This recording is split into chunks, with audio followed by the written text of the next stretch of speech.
Okay, this is going to be a quick guide to everything in between the main parts of Fire Canyon Skip and just a few little pointers. So let's get right into it. You'll be coming in from Sandover Village. You'll head up here, and I like to do a roll jump, high jump, and you shouldn't normally trip here, but if you do, normally all you have to do is wait a split second and then pause. And around here is the checkpoint. Once you've got over it, I like to do a high jump, land here, and then punch forward and pause to make sure I get the checkpoint. You want to save, and then load.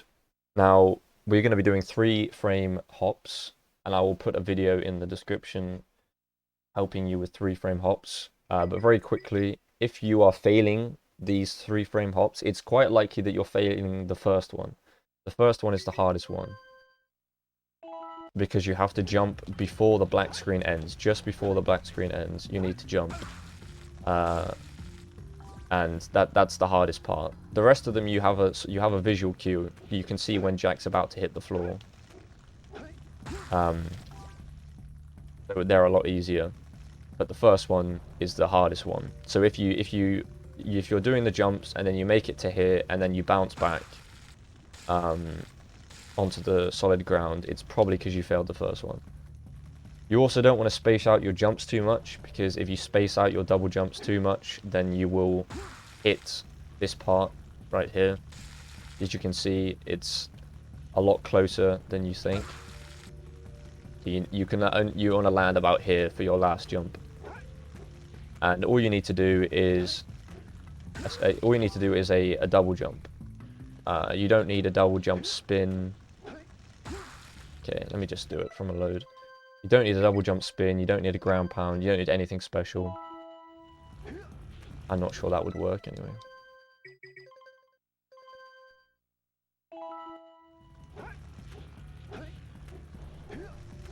Double jump, and that's all you need.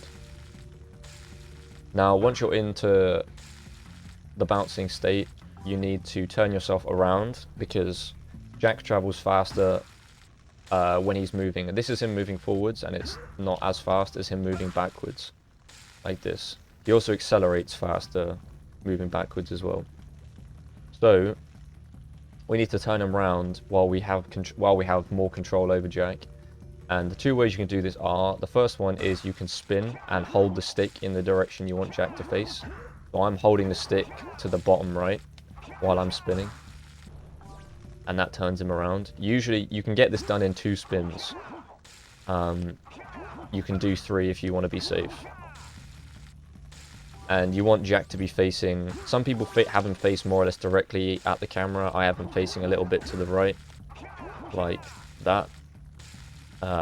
Yeah, you'll have to see what works for you. The other method is faster, but a bit more dangerous and less consistent, is landing on this rock and turning yourself around like that. You're just landing on it and then running down it back onto the lava. But yeah, if you're just starting out, I would advise you just do the spin to get yourself lined up properly. But then you're just going to make your way around, stay away from this rock. You can get a standpoint on it pretty much anywhere just around here, even in the air in places you can get standpoints, so just stay away from it, go around it. Stay away from this sticking out bit, otherwise you will get pulled into this crate. So you just want to land somewhere in here, bounce over to somewhere over here, and then hug the wall all the way. This ramp can pull you in sometimes. It happens to everybody. The way I like to avoid it is I look to see if Jack's feet are inside this rock or this part of the wall. You can see his feet actually go inside the wall. And if he does that, then I have good spacing. At this point, I'll be traveling at full speed. And if his feet are inside, or if they're a little bit... If you land a little bit before it, that's still fine. Like here, this is still fine as well. Yeah. Even that might work, but that's kind of pushing it. So I look for his feet to be inside the wall. and then I just keep holding forward at full speed the whole way. You don't need to hug the wall too much. It's more about your spacing, really. And then you'll make your way around this crate. If you're doing my setup, mine and Jazz's setup, I should say, then you'll end up in this corner here. If not, first box is here. You know, do whatever you want. This lurker can get in the way. You can't really do anything about it. It's just random whether he is or not. Sometimes you can avoid him, but sometimes he'll just be there and there's nothing you can do rather than sacrifice your spacing. After first box, you're going to make your way along here to the right of this crate. Stay clear of it, obviously. This lurker can also get in the way. Again, this one you can always avoid because there's nothing dangerous around, but don't take any risks. You very easily can just land on him and get a stand point. Here, you want to avoid landing here because you could get a stand point. So instead, try and bounce a little bit beforehand and then bounce over it. You should be able to just do all this at full speed. And also avoid landing next to this bit that sticks out because you again could get a stand point. So when I do it at full speed, it looks a bit like this. I just stay to the left of that sticking out bit. And again here, you want to stay away from this wall just a bit to avoid a stand point. It's not precise or anything. Stay away from the ramp.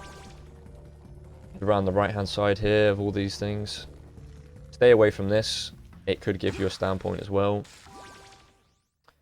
Hug the left, round all these boxes, and you're at second box. After second box, careful you don't fall down here. You're not that likely to fall down here, really. And this crate here, you can either go around to the left, or the faster, and I would say just better way, is to jump to the right. And you just push yourself into the wall, and Jack will go inside the wall, and you'll be fine every time. And then you're at ramp. Do ramp. After ramp, you'll bounce your way around. Avoid that closed off eco vent. Stay away from these rocks. They could give you a stand point pretty much anywhere. Don't get close to that big stack of crates. Do eco crates. After eco crates, you can be facing pretty much any direction. You can be facing forward. You could be facing backwards, sideways. That lurker might be in the way. He usually isn't, so be careful. Pretty much no matter which direction you're facing there, you'll just be fine. Just hug the wall somewhat. Yeah, stay away from the ramp. Make sure you go forward enough before you start turning right here to avoid the ramp. Then here, mess around with this. It's nothing too precise about getting past here. This jump, maybe you could mess up. I like to just sit here, and then when Jack is at the peak of his jump, hold left, like that. And that usually does the trick quite easily. And I do a similar thing here. I wait just off the edge, and then hold forward, just as he's at the peak of his jump. That is why you need to mess with it yourself, though, because I usually do this at full speed, so it's a bit weird to do it slowed down. But yeah, this, you could very easily screw this up. So don't just wing this. Make sure you know exactly what you're going to do before you get here. It's not hard, but it's not worth losing a Fire Canyon skip to this bit. And the hitbox is very generous here. You can bounce on thin air almost in some bits here. But you also could slip off and die, so just be careful. And avoid landing on the edge of this wall, because you could also get a stand point if you can. So do your best to land just a little bit off it. Not too far off it, otherwise you'll get pulled into this box. And then, vitally important, turn your camera before you get to the end. If you don't turn your camera, it won't go through a checkpoint, and you won't spawn at the end of Fire Canyon, which will be a very sad time. So before you get to the end, turn your camera. Once you start bouncing towards the end, you won't be able to turn your camera anymore, and Yeah, you don't want that. So you'll bounce, turn your camera beforehand, you'll die here, and respawn next to the cell, grab the cell, and it will get rid of this invisible barrier here. And that's that. So the only other thing I guess I should mention is, just in general, when you're bouncing along, you don't need to tap the stick or anything to move forward like you do with fast swimming. You just hold the stick the whole time. Holding the stick is just, that's all you need. And I think that's it, pretty much.